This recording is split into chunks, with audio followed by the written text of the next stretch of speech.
Bonjour peuple de Dieu, bonjour bien-aimés frères et sœurs, que Dieu nous bénisse.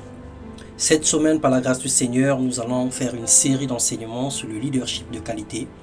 Le Seigneur a un plan pour son peuple, le Seigneur a un plan pour toi. Le Seigneur veut nous montrer les manières dignes pour pouvoir l'honorer, pour pouvoir le servir, pour pouvoir gérer tout ce qu'il a mis sous notre direction. Nous bénissons le nom de l'Éternel, nous le glorifions, nous le célébrons parce qu'il est Dieu, parce qu'il se manifeste chaque jour dans nos vies. Une fois de plus encore, bonne semaine. Le thème de notre méditation, le leadership de qualité, et nous allons voir aujourd'hui Jésus comme modèle d'un vrai leader.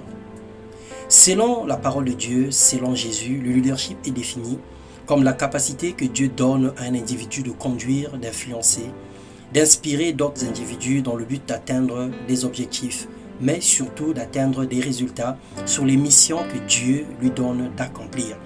Lorsque nous lisons dans Marc 10, le verset 42 au verset 45, la Bible déclare: Jésus les appela tous auprès de lui et leur dit: vous savez ce qui se passe dans les nations, ceux que l'on considère comme les chefs politiques dominent sur leur peuple et des grands personnages font peser leur autorité sur eux. Il ne doit pas en être ainsi parmi vous. Au contraire, si quelqu'un veut être grand parmi vous, qu'il soit votre serviteur. Et si quelqu'un veut être le premier parmi vous, qu'il soit l'esclave de tous. Car le Fils de l'homme n'est pas venu pour se faire servir, mais pour servir lui-même et donner sa vie en rançon pour beaucoup. Bien-aimés dans le Seigneur, nous avons constaté que plusieurs chrétiens prient, craignent Dieu, marchent dans la sainteté, dans la sanctification, mais ils ont peu de résultats positifs dans leur vie. Beaucoup sont actifs, mais ne portent pas de fruits. Alors pourquoi ces choses? Alors que dans le jardin d'Éden, le plan de Dieu était dans Genèse 1, le verset 26.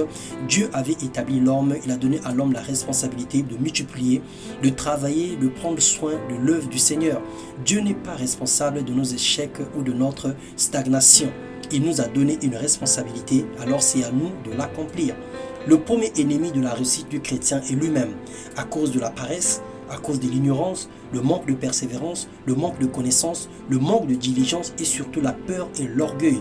Ce sont les ennemis qui nous empêchent de réussir avec Dieu. Dieu veut que nous brillions, que nous impactons, que nous influençons positivement notre environnement. Il désire que chacun se démarque par la qualité du fruit qu'il produira par la grâce du Seigneur. En chacun de nous, il y a un leader, simplement parce que tu es père, tu es mère, tu es grand frère, tu es une grande sœur, tu es responsable, conducteur, mari, parent de quelqu'un, pasteur, ainsi de suite. Cette position te permet d'impacter pour donner un modèle à ceux que tu es censé diriger dans l'amour. Et selon Jésus, le vrai leader n'est pas celui qui est servi par beaucoup de gens, mais c'est la capacité d'un enfant de Dieu, d'un chrétien, à servir beaucoup de gens. Il se définit et se résume par le nombre de personnes que tu sers. Alors selon Dieu, tu es véritablement un leader lorsque tu sers beaucoup de gens.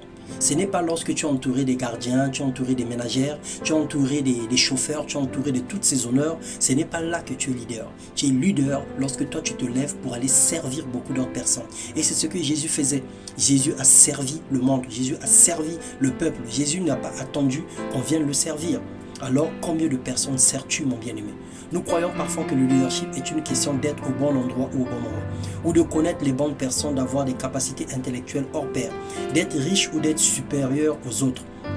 Chaque personne sur la terre est leader, selon l'appel que Dieu a placé sur sa vie, servir les autres, servir les intérêts de Dieu pour affirmer ton leadership. Sois humble et que ta douceur soit connue de tous. Romains 8, le verset 28 au verset 30 nous dit: toutes choses concourent au bien de ceux qui aiment Dieu. Et parce que Dieu nous a appelés, il nous a prédestinés, parce qu'il nous a prédestinés, il a préparé pour nous les grandes œuvres pour accomplir. Alors que le Seigneur te fait rentrer dans un leadership de qualité, qu'il te bénisse et t'élève en temps convenable. Sois humble, marche comme Jésus. Jésus avait deux caractéristiques. Il marchait dans la douceur et dans l'humilité. Et ça caractérisait la vie de Jésus-Christ, au point où le Seigneur, notre Père et notre Dieu, en temps convenable, il a souverainement élevé et il lui a donné un nom au-dessus de tous les noms. Et Dieu, Jésus-Christ, nous a montré sa douceur. Il n'était pas violent, il n'était pas un dominateur. Il a lavé les pieds des disciples. Il a pardonné les péchés des hommes et des femmes. Il a guéri les malades. Il a eu compassion de plusieurs personnes. Et l'Esprit du Seigneur était sur lui. Alors nous sommes les imitateurs de Christ. Dieu nous appelle à être des leaders selon Jésus.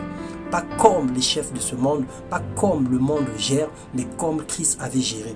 Alors il est le premier modèle d'un bon leadership. Et sache que tu es leader, le Seigneur t'appelle, le Seigneur a un plan pour toi, le Seigneur a une vision pour toi, le Seigneur a un projet pour toi. Rentre dans ton appel et fais l'œuvre que le Seigneur te demande de faire dans le nom puissant de Jésus-Christ. Amen.